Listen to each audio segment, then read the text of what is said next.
ಇವತ್ತಿನ ವಿಡಿಯೋದಲ್ಲಿ dry fruits ice ಕ್ರೀಮ್ನ ಯಾವ ರೀತಿಯಾಗಿ ಮಾಡೋದು ಅಂತ ನೋಡೋಣ. ಈ ರೆಸಿಪಿಗೆ 1 ಸ್ಪೂನ್ ಸಹ ನಾ ಬೆಲ್ಲ ಆಗಲಿ ಸಕ್ಕರೆ ಆಗಲಿ ಬಳಸಿಲ್ಲ. ಹಾಗಾಗಿ ಮಕ್ಕಳಿಂದ ಹಿಡಿದು ವಯಸ್ಸಾದವರೆಗೂ ನಿಶ್ಚಿಂತೆಯಿಂದ ಈ ಐಸ್ ಕ್ರೀಮ್ನ ತಿನ್ನಬಹುದು. ಸಕ್ಕರೆ ಹಾಕಿಲ್ಲ ಆದಮೇಲೆ ಸ್ವೀಟ್ ಇರುತ್ತೋ ಇಲ್ವೋ ಅಂತ ನೀವು ಡೌಟಲ್ಲಿ ಇರಬಹುದು. ಅದಕ್ಕಾಗಿಯೇ ಖರ್ಜೂರ ಹಾಕ್ಕೊಂಡಿದ್ದೀನಿ. ಈ ರೆಸಿಪಿಗೆ ಸಾಕಾಗುವಷ್ಟು ಸ್ವೀಟ್ನೆಸ್ ಖರ್ಜೂರದಿಂದ ಬರುತ್ತೆ. ಒಂದು ವೇಳೆ ನೀವು ಜಾಸ್ತಿ ಸ್ವೀಟ್ನೆಸ್ ಇಷ್ಟಪಡೋರಾದರೆ 1 ಸ್ಪೂನ್ ಸಕ್ಕರೆ ನೀವು ಹಾಕೋಬಹುದು. ಹಾಕದೇ ಇದ್ರೂ ಕೂಡ ನಡೆಯುತ್ತೆ. ನಾನು ಕೂಡ ಹಾಕ್ಕೊಂಡಿಲ್ಲ ಸಕ್ಕರೆನ. ಈ ಸಮ್ಮರ್ನಲ್ಲಿ ಮಕ್ಕಳು ಡೈಲಿ ಐಸ್ ಕ್ರೀಮ್ ಕೇಳ್ತಾರೆ, ಏನು ಮಾಡೋದು ಅನ್ನೋದಿದ್ರೆ ಡೆಫಿನೆಟ್ಲಿ ಈ ರೆಸಿಪಿನ ನೀವು ಟ್ರೈ ಮಾಡ್ಬೋದು. ಮತ್ತು ಮಾಡೋದು ಕೂಡ ತುಂಬಾ ಸಿಂಪಲ್. ಸ್ಟವ್ ಆನ್ ಮಾಡೋಂಗಿಲ್ಲ, ಹಾಲು ಕಾಯಿಸಂಗಿಲ್ಲ, ಮಿಕ್ಸಿ ಇದ್ರೆ ಸಾಕು, ಜಟ್ಪಟ್ ಅಂತ 5 ಮಿನಿಟ್ಸಲ್ಲಿ ರೆಸಿಪಿ ಆಗೋಗ್ಬಿಡುತ್ತೆ. ಬಟ್ ಐಸ್ ಕ್ರೀಮ್ ಸೆಟ್ ಆಗೋಕ್ಕೆ ಸ್ವಲ್ಪ ಟೈಮ್ ತೊಗೊಳುತ್ತೆ. ಇದೇ ರೀತಿ ಐಸ್ ಕ್ರೀಮ್ ರೆಸಿಪೀಸ್ ಹೆಚ್ಚು ಬೇಕು ಅನ್ನೋದಿದ್ರೆ ವಿಡಿಯೋ ಲೈಕ್ ಮಾಡಿ, ನಿಮ್ಮ ಫ್ರೆಂಡ್ಸ್ ಫ್ಯಾಮಿಲಿ ಎಲ್ಲರಿಗೂ ಶೇರ್ ಮಾಡಿ. ನೀವು ಇನ್ನೂ ನಮ್ಮ ಚಾನಲ್ಗೆ ಸಬ್ಸ್ಕ್ರೈಬ್ ಆಗಿಲ್ಲ ಅನ್ನೋದಿದ್ರೆ ಈ ಕೂಡಲೇ ಸಬ್ಸ್ಕ್ರೈಬ್ ಮಾಡ್ಕೊಳ್ಳಿ. ಬನ್ನಿ ರೆಸಿಪಿ ನೋಡ್ಕೊಂಡು ಬರೋಣ. ಮೊದಲಿಗೆ ಒಂದು ಮಿಕ್ಸಿ ಜಾರ್ನಲ್ಲಿ 10 ಬಾದಾಮಿ ತೊಗೊಂಡಿದ್ದೀನಿ, 25ರಿಂದ 26 ಗೋಡಂಬಿ ತೊಗೊಂಡಿದ್ದೀನಿ, ಅಂದರೆ ಒಂದು ಹಿಡಿಯಷ್ಟು ಗೋಡಂಬಿ ತೊಗೊಂಡಿದ್ದೀನಿ. ಬೀಜನೆಲ್ಲ ತೆಗೆದಿರುವಂತಹ 7 ಖರ್ಜೂರ ತೊಗೊಂಡಿದ್ದೀನಿ. ಅರ್ಧ ಕಪ್ನಷ್ಟು ಹಾಲು ತೊಗೊಂಡಿದ್ದೀನಿ. ಹಾಲನ್ನ ಕಾಯಿಸಿಲ್ಲ, ಡೈರೆಕ್ಟಾಗಿ ಪ್ಯಾಕೆಟ್ ಹಾಲನ್ನ ಹಾಕ್ಕೊಂಡಿದ್ದೀನಿ. ಒಂದು ವೇಳೆ ಮೆಜರಿಂಗ್ ಕಪ್ ಇಲ್ಲದಿದ್ದರೆ 1 ಚಿಕ್ಕ ಕಾಫಿ ಲೋಟದಷ್ಟು ಹಾಲು ತಗೊಳ್ಳಿ. ಮತ್ತು 4ರಿಂದ 5 ಏಲಕ್ಕಿ ತಗೊಂಡಿದ್ದೀನಿ, ಪುಡಿ ಮಾಡಿ ಹಾಕ್ಕೊಂಡಿದ್ದೀನಿ. ಇದಿಷ್ಟನ್ನು ನುಣ್ಣಗೆ ರುಬ್ಕೋಬೇಕು.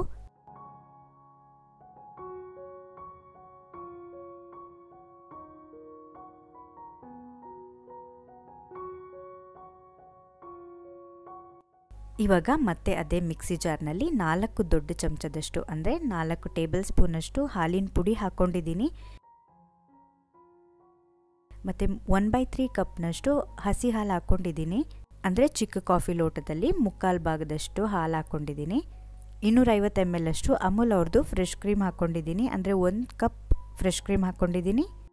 ಮೆಜರಿಂಗ್ ಕಪ್ ಇಲ್ಲದಿದ್ದರೆ 2 ಕಾಫಿ ಲೋಟದಷ್ಟು ಫ್ರೆಶ್ ಕ್ರೀಮ್ ಹಾಕ್ಕೊಳ್ಳಿ.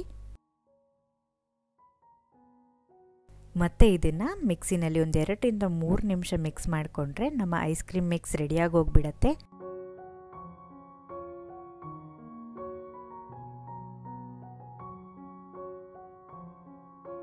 ಇದನ್ನು ಇವಾಗ ಒಂದು ಏರ್ ಟೈಟ್ ಬಾಕ್ಸಿಗೆ ಹಾಕ್ಕೊತಾ ಇದ್ದೀನಿ. ಆದಷ್ಟು ಕ್ಯಾಪ್ ಇರುವಂತಹ ಬಾಕ್ಸ್ಗೆ ಹಾಕ್ಕೊಳ್ಳಿ, ಇಲ್ಲದಿದ್ದರೆ ಮೇಲೆಲ್ಲ ಐಸ್ ಕ್ರಿಸ್ಟಲ್ಸ್ ಫಾರ್ಮ್ ಆಗಿಬಿಡತ್ತೆ. ಅದಕ್ಕಾಗಿ ಕ್ಯಾಪ್ ಇರುವಂತಹ ಬಾಕ್ಸ್ಗೆ ಹಾಕ್ಕೊಳ್ಳಿ. ಒಂದು ವೇಳೆ ಫ್ರಿಜ್ಜು ಹೈ ಟೆಂಪ್ರೇಚರ್ನಲ್ಲಿದ್ದು ಫ್ರಿಜ್ನ ಮತ್ತೆ ಓಪನ್ ಮಾಡಿಲ್ಲ ಅಂದರೆ 4 ಗಂಟೆ ಒಳಗಡೆ ಇದು ಸೆಟ್ ಆಗಿಬಿಡುತ್ತೆ. ಬಟ್ ನಾವು ಮೀಡಿಯಮ್ ಟೆಂಪ್ರೇಚರ್ನಲ್ಲಿ ಫ್ರಿಜ್ನ ಇಟ್ಕೊಂಡಿದ್ರೆ ಮಿನಿಮಮ್ ಅಂದರೆ ಒಂದು 8 ಗಂಟೆಗಳ ಕಾಲ ಬೇಕು. ನಾನಿಲ್ಲಿ ಒಂದು ರಾತ್ರಿ ಪೂರ್ತಿ ಸೆಟ್ ಮಾಡಲಿಕ್ಕೆ ಇಟ್ಟಿದ್ದೆ. ಡೀಪ್ ಫ್ರೀಝರ್ನಲ್ಲಿ ಇಡಬೇಕು. ನೀವು ಇದನ್ನು ಒಂದು ಸೌಟ್ನಲ್ಲಿ ಅಥವಾ ಒಂದು ಸ್ಪೂನಲ್ಲಿ ತಕ್ಕೊಂಡ್ರೂ ಕೂಡ ಆರಾಮದಲ್ಲಿ ಬರುತ್ತೆ. ನೀಟಾಗಿ ಐಸ್ ಕ್ರೀಮ್ ಥರ ನಾವು ಸ್ಕೂಪ್ ಔಟ್ ಮಾಡ್ಬೋದು, ಅಷ್ಟು ಚೆನ್ನಾಗಿ ಬರುತ್ತೆ. ಬಾದಾಮಿ ಗೋಡಂಬಿ ಮಿಕ್ಸ್ಚರ್ ಎಲ್ಲ ಕೆಳಗಡೆ ಸೆಟಲ್ ಆಗಿದೆ. ಹಾಲು ಕ್ರೀಮೆಲ್ಲ ಸ್ವಲ್ಪ ಮೇಲ್ಗಡೆ ಬಂದು ಹಾಗೆ ನಿಂತಿದೆ. ಸೊ ನೀವು ಸರ್ವ್ ಮಾಡಬೇಕಾದ್ರೆ ಎರಡನ್ನೂ ಮಿಕ್ಸ್ ಮಾಡಿ ಸರ್ವ್ ಮಾಡಬೇಕಾಗತ್ತೆ. ತುಂಬ ಜನ ಡಯಟ್ ಮಾಡ್ತಿರೋರು ಮತ್ತು ಹೆಲ್ತ್ ಬಗ್ಗೆ ತುಂಬಾ ಕಾನ್ಷಿಯಸ್ ಇರೋರು, ಡಯಾಬಿಟಿಕ್ ಪೇಷಂಟ್ಸು, ಶುಗರ್ ಪೇಷಂಟ್ಸ್ ಎಲ್ಲ ಸ್ವೀಟ್ ತಿನ್ನಬೇಕು ಅಂತ ಆಸೆ ಇರುತ್ತೆ, ಐಸ್ ಕ್ರೀಮ್ ತಿನ್ನಬೇಕು ಅಂತ ಆಸೆ ಇರುತ್ತೆ, ಬಟ್ ತಿನ್ನೋಕ್ಕಾಗ್ತಿರಲ್ಲ. ಅಂಥವ್ರು ಕೂಡ ನೀವು ಇದನ್ನು ಮನೆಯಲ್ಲೇ ಮಾಡ್ಕೋಬಹುದು.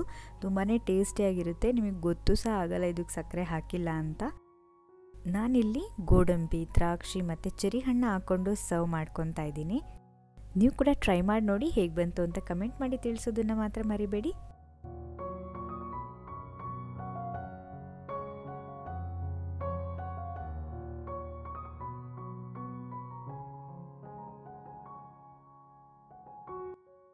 ಡೀಪ್ ಫ್ರೀಝರಿಂದ ತೆಗೆದ್ಮೇಲೆ ತಕ್ಷಣ ಸ್ಕೂಪ್ ಔಟ್ ಮಾಡೋಕ್ಕೆ ಹೋಗಬೇಡಿ. ಸ್ವಲ್ಪ ಗಟ್ಟಿ ಅನಿಸುತ್ತೆ. ಒಂದು 5 ನಿಮಿಷ ಹೊರಗಡೆ ಇಟ್ಟು ನಂತರ ನೀವು ಸ್ಕೂಪ್ ಔಟ್ ಮಾಡಿಕೊಂಡ್ರೆ ಇಷ್ಟೇ ಈಸಿಯಾಗಿ ಸಾಫ್ಟಾಗಿ ನಿಮಗೆ ಐಸ್ ಕ್ರೀಮ್ ಸಿಗುತ್ತೆ. ಒಂದು ವೇಳೆ ನೀವು ಗಿಲ್ಟ್ ಫ್ರೀಯಾಗಿ ಸ್ವೀಟ್ನ ತಿನ್ನೋರಾಗಿದ್ದರೆ, ಸ್ವೀಟ್ನ ಜಾಸ್ತಿ ಇಷ್ಟಪಡೋರಾಗಿದ್ದರೆ ಇದಕ್ಕೆ 1 ಸ್ಪೂನ್ ಸಕ್ಕರೆ ಹಾಕ್ಕೋಬೋದು. ಟೇಸ್ಟ್ ಇನ್ನೂ ತುಂಬ ಚೆನ್ನಾಗಿ ಬರುತ್ತೆ. ಇನ್ ಕೇಸ್ ನಿಮ್ಮ ಹತ್ರ ಎಲೆಕ್ಟ್ರಿಕ್ ಬೀಟರ್ ಇದ್ದರೆ ಫ್ರೆಶ್ ಕ್ರೀಮ್ ಹಾಕಿದ ಮೇಲೆ ಎಲೆಕ್ಟ್ರಿಕ್ ಬೀಟರ್ನಲ್ಲಿ ಬೀಟ್ ಮಾಡ್ಕೊಳ್ಳಿ. ಐಸ್ ಕ್ರೀಮ್ ಟೆಕ್ಸ್ಚರ್ ತುಂಬ ಚೆನ್ನಾಗಿ ಬರುತ್ತೆ, ತುಂಬ ಸಾಫ್ಟಾಗಿ ಬರುತ್ತೆ. Simple ice cream recipes, kulfi ರೆಸಿಪೀಸ್ನೆಲ್ಲ ಡಿಸ್ಕ್ರಿಪ್ಷನ್ ಬಾಕ್ಸಲ್ಲಿ ಲಿಂಕ್ ಹಾಕಿರ್ತೀನಿ, ಚೆಕ್ ಮಾಡಿ ನೋಡಿ. ಇವತ್ತಿನ ವಿಡಿಯೋ ಇಷ್ಟ ಆಗಿದ್ದರೆ ಲೈಕ್ ಮಾಡಿ, ನಿಮ್ಮ ಫ್ರೆಂಡ್ಸ್ ಫ್ಯಾಮಿಲಿ ಎಲ್ಲರಿಗೂ ಶೇರ್ ಮಾಡಿ. ನೀವಿನ್ನೂ ನಮ್ಮ ಚಾನಲ್ಗೆ ಸಬ್ಸ್ಕ್ರೈಬ್ ಆಗಿಲ್ಲ ಅನ್ನೋದಿದ್ರೆ ಈ ಕೂಡಲೇ ಸಬ್ಸ್ಕ್ರೈಬ್ ಮಾಡ್ಕೊಳ್ಳಿ. ನಾನು ನಿಮಗೆ ಸಿಗ್ತೀನಿ ಮತ್ತೊಂದು ವಿಡಿಯೋ ಜೊತೆ. ಅಲ್ಲಿವರೆಗೂ ಹ್ಯಾಪಿ ಕುಕಿಂಗ್.